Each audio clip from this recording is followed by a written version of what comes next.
I hate WCW 2000 even more than I remember. I'm John Retlin with a retro review of WCW Nitro from April 17, 2000. We were in full fallout from Spring Stampede with the Millionaires Club, New Blood storyline, and Vince Russo was a goddamn idiot that couldn't book wrestling to save his motherfucking life. He said in the beginning of the Brawl for All Dark Side of the Ring episode, I hate wrestling. That's good, Russo, because the vast majority of fans hate you for ever having been involved in it. And this is proof that when you didn't have somebody above him, the talented Vince McMahon, helping, reshape Russo's ideas or taking elements of it and making it work, it proved that he couldn't book anything. And sure, you had the AOL Time Warner merger and a whole bunch of bullshit, but my God, WCW was a fucking shell at this point. It's really, really goddamn sad because I love WCW, and even looking back at this roster, they had a talented roster, but they had no direction. And also, this particular episode, had 15 minutes of wrestling. Maybe 20 at the most. Now, you guys are going to be seeing a lot more retro content. In addition to the 1990, 95, and 2000 pay-per-views, I've decided to include all the Nitros. Because I don't know how long this whole thing's going to last, and I might as well torture myself with some bad goddamn wrestling. So let's dive on into it. Fallout from Spring Stampede 2000. Invited guests only party because the new blood has taken over WCW. We get confetti, balloons, and pyro with the new champs in the ring and Russo cutting promos. We get Scott Steiner, the U.S. champion. Shane Douglas, Shane, don't call me Dean Douglas, and Buff Bagwell as the tag team champions, and Candido with Tammy the Tramp there. And Tammy is a tramp, and I'm going to make fun of her because if she is not going to learn from her mistakes and is going to blame everybody else except looking in the mirror and saying, hey, I need to change, and also knocking people who are dead who did pretty much the same stuff she did, only better because they didn't look like a pile of Arby's roast beef left out in the goddamn sun forever, or like a bunch of steaks that were rotted that probably smell and taste better than she ever did. Anyway, she's there and, acting like she did a goddamn thing when Chris Candido is the one doing all the work and Tammy was never much of anything. Russo talks over the pyro. The pyro was still going off during this whole thing. Or the audio mixing was really bad. I don't goddamn know because they kept the focus on the ring, but you could hear the pyro going off and it was absolutely hilarious. Russo runs down the WWF, it's a shoot, bro, and runs down JR and calls JR idiot in a black hat, this kind of stuff. And here's Jeff Jarrett. He also runs down JR. JR, who did more for Russo's career and more for Jarrett's career than I think anybody really did, maybe with the exception of Jerry Jarrett helping out Jeff Jarrett. I can't imagine that too many people helped them out more than JR did. JR, deserves a lot more respect than that. But Russo was upset because he was fired or he left because he didn't like the extra workload, even though he was getting paid more than he should have been for, creating a whole bunch of bullshit on camera. And now we get to WCW where it's even worse. Jarrett says, hey, DDP, I'm a reasonable guy. How about we do the 3-tiered cage match from Ray to Rumble? And I think it's happening on Nitro in like a little bit, or it happened on Nitro and also happened at Slamboree, so yeah, we get a lot of cage matches here. Because why not? Just throw all the gimmicks out there. And here's Bischoff with Kimberly. Kimberly, who had turned on DDP, not like that, even though like that at that point, because they were about to get divorced, she hit him in the head with the guitar, thus turning on him because of swerve, bro. It's a worked shoot. They run down DDP. Kimberly got sick of being in DDP's shadow. All the while, there's riot gear guys around there, and none of the Millionaires Club can get in. DDP gets in, beats up security. DDP gets in, and the riot people just let him go. Gee, I wonder who it is. It's the Millionaires Club. It's Sting. It's Flair. It's so fucking bad. So fucking bad. How did nobody know? How did the heels or the new blood not know what the hell was going on? How'd they not say, hey, maybe we should look underneath these helmets, or not, let's not bother just because, there are prominent chins, or one guy's got face paint on him. Maybe nope, it can't be Sting. And it was, and they beat him up. This thing went on for 19 minutes. Of a 2-hour show. It's like wrestling hasn't changed in 20 goddamn years. It's unfucking believable. This format's been going on even longer than I remember. So we then get Bischoff running down Booker T, saying, hey, take off your shades, look at me when I'm talking to you. Security is there, and all these they leave because they're tired of all this stuff going on. Hogan calls and says he will beat up Bischoff soon, and Bischoff does the whole thing that's like an iconic image of like, or not iconic image, but a meme worthy image of Bischoff being like, well, I screwed up. Yeah, you did, Eric. I mean, I'm sure he got paid pretty well, but it was a bad idea for him to come back. It just didn't work. Sean Stasiak versus Kurt Hennig. This is 25 minutes in, 25 minutes in, and we get to the first match. The perfect one, Sean Stasiak versus Mr. Perfect, Kurt Hennig. Okay, Miss Hancock shows up. Miss Hancock, who's Stacy Keibler, by the way, shows up. She's taking notes, puts a big old pen in her mouth, phrasing. And then Madden got a drink spilled on him, just too damn bad. Madden deserved to be tortured endlessly because of how useless he was for wrestling. And he liked to, be an instigator, and then got all upset when people, decided to fire back at him because he was a clueless twat that would have never known what to do in a real fight in his goddamn life. Because Mark Madden was a goddamn piece of shit. Mark Madden took away from everything that he called. When it was Scott Hudson, Tony Schiavone taking over the whole thing, they were fine. Because Schiavone, even by that point, though he had checked out, he was doing the best he could. Scott Hudson at least had a good voice for wrestling. Whatever the fuck happened to Scott Hudson? Answer us in the comments, please. Stasiak hits a load of punch soon after and hits the perfect plant. That weird, airplane toss thing that hurt Kurt Hennig last week. Boy, it feels funny that this episode took place only a week after the reboot episode, and it feels like a few months have already passed because so much shit's going on, and not even good shit. So yeah, Stasiak wins, and then Hogan gets in the building.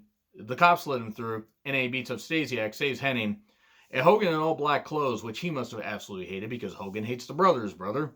And he uses his real name, Terry Bollea, and he calls out Kidman. Kidman's backstage with a Hogan shirt with red paint through it and NB below it, New Blood, and Tori in some kind of Hawaiian dress or whatever. And hey, he wants to challenge Hogan, so Hogan goes back there. Don't worry, it's not the last thing we see. Terry Funk versus The Wall, Hardcore Championship. I was also today's age when I found out that The Wall died in 2003 in Tokyo. It's unfortunate. I didn't know too much about the guy personally, but he was only 36 years old, so it's very unfortunate he passed away. And yes, it probably makes me an idiot because I didn't know that he passed away 17 years ago, but it's still a terrible thing. We get chair shots to the head. We get a moonsault by Funk outside where he barely lands on the wall. That's a great idea for a 56-year-old guy, but goddamn Terry Funk was insane. Pile driver on the announcer's table. We get some weird cage that's there. It looked like maybe dancers were going to be in there or something, like the old, TNA Asylum cages. I mean, even though this was a few years before NWA TNA. We get cage horse being slammed on Funk, and then some tables fall over. Either somebody pushed them or something happened, but a table falls on the wall fall, and then Funk stomps on and then pins him. Cool. Okay, whatever. Terry Funk, not the New Blood or Millionaires Club. He retains the Hardcore Championship. Cool, whatever. And then Clark and Adams show up. They talk to Russo. We had a deal. We did this. So, okay, wait, you won't give us a tag title shot? We'll go get one. DDP says he will tear Bischoff a new ass. What is it with all the eating ass or tearing ass on this show? Because Hogan was saying at the pay-per-view that he was going to eat Bischoff's ass. And I think he even said on another night, on the reboot Nitro, what the fuck's going on? Adams and Clark, they take out the Harris brothers backstage. Good. Take out the stupid Nazi motherfuckers. And then we get the team labeled as Chronic, beating up Vito and Johnny the Bull. And they say, hey, we want a tag title shot because it was never an actual match. Chronic pain. They will suffer a chronic beating, and they will deal with the chronic nightmare. It was not a good promo from Crush, the former Crush, now Brian Adams, not that one. And yeah, so they're going to get a tag title shot, I guess. Clark looked great, so did Adams. Brian Adams also no longer with it. He died in 07, I believe. Vampiro, and he does a promo where Vampiro's never known for his promos, and this is probably a reason why. He was better than Lucha Underground because they could be pre-taped, but here he is doing a live promo talking about Sting. When he attacked him, he made him taste his blood. You know nothing about pain, Sting. William Shatner talking. No, I can't do a Shatner impression. But he's talking about, you know nothing about pain, Sting. This is actually shortly after Sting had become a born-again Christian. Which, if it works for him, great. Wouldn't work for me, because I don't believe in that stuff. But if you do, that's fine. Not knocking. But Sting shows up, takes forever to get the repelling thing off of him, the hook that lowered him down. So Vampiro could have attacked him.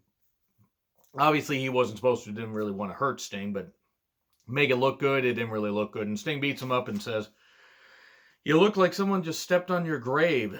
And then he hit him with a bat multiple times, talking about all the people he learned from.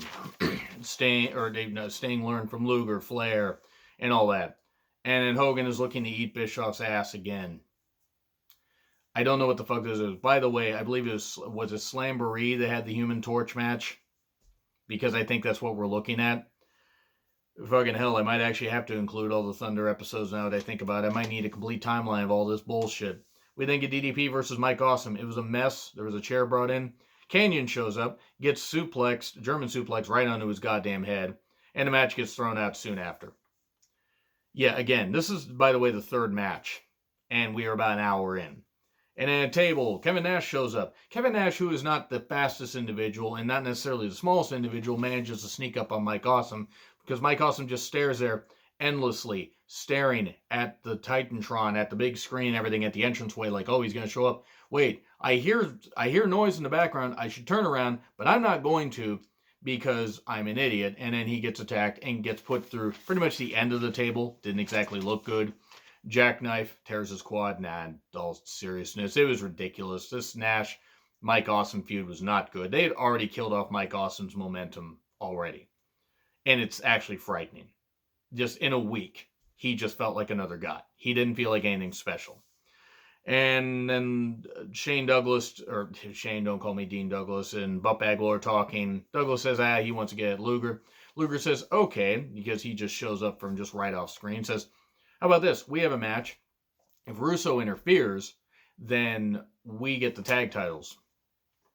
Okay, whatever. I mean, they had Giant versus Sting for the control of the tag team championship about, I don't know. Let's see. That was Great American Bash 98. So, yeah, that was the main event, by the way. So we get Tank Abbott showing up, and he scared Mark Madden, which was good. Mark Madden should be running in fear because Tank Abbott, who I'm sure ain't exactly the greatest guy ever, beating up Mark Madden the week before was great. And he goes to beat up more people until Goldberg shows up, who would show up like a bit later.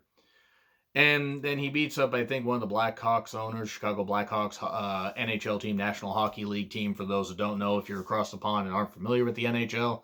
And then I think one of the players fought off Tank Abbott or chased him off, and then security chased him off. We get a 1-800 AT&T ad, terrible, and Nitro Girls website ad. I always liked Spice, always fancied her. Luger versus Douglas. Buff shows up about 2 minutes in, does his pyros music and all that. We get a low blow from Douglas while Luger's trying to get at Bagwell, and Flair shows up as Sting. Terrible Sting impression. Not as bad as when he was the Black Scorpion. Boy, I have to review that stuff too. And the match gets thrown out. Then Russo shows up and saves Douglas and Bagwell, who, they were like, where were you? Well, he didn't want to get the tag titles thrown out. Okay, so wrestlers can make this stuff despite the fact Russo and Bischoff are in charge. Who's in charge here? It makes no goddamn sense. So, we then get Hogan in the parking garage. He attacks Kidman. It's funny. Shout out to my friend Bobby that I talked to in Messenger. Him and I were talking about this, this Kidman-Hogan feud, which was atrocious, by the way. Did nothing for Kidman at all. It was supposed to make him a star, and it did not make him a fucking star. Not to say that he could cut a promo really all that good, but he was not able to be saved after this. He was a perennial cruiserweight that could be a mid-card champion, but Hogan didn't allow him to get any offense in on him. He just beat the shit out of him and then threw him in a dumpster, which I was just talking about. I said, this is going to be coming up soon. I didn't think it was going to be coming up this episode, but he throws him in a dumpster and then hits him with that white Hummer that's always around there. Man, WCW love their white Hummers. Wait, something about that didn't sound right. I know what you did last Hummer. I'm going to move on from this. He threw him in a dumpster, which if that isn't a metaphor for what Hogan did to many people's careers, I don't know what is. And then Kidman gets stretchered off. We get Jeff Jarrett all panicked in previous segments because somebody signed an open contract to face him for the WCW Championship, and he's freaking out. Russo's like, I'll take care of it. Oh no, what's going to happen? It's Scott Steiner. It's champion versus champion. By the time the entrances were done, we had 6 minutes. And this match didn't even go 4. We had Steiner with 3 women. And, okay, his freaks were out there.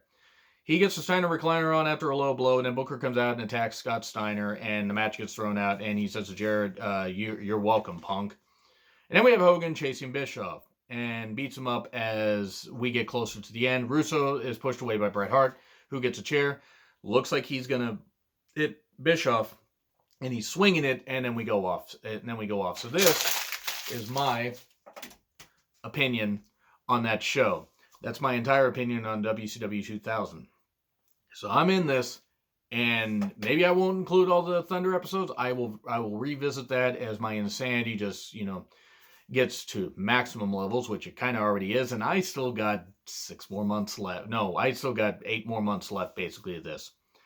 7, 8, it's going to feel like 5 years. So anyway, yeah, that's what I gotta say. WCW 2000 is absolute shit. Anyway, agree, disagree with what I said. Like, share, subscribe, Twitter handle in the description. I'm John Ritlin. I'll see you soon.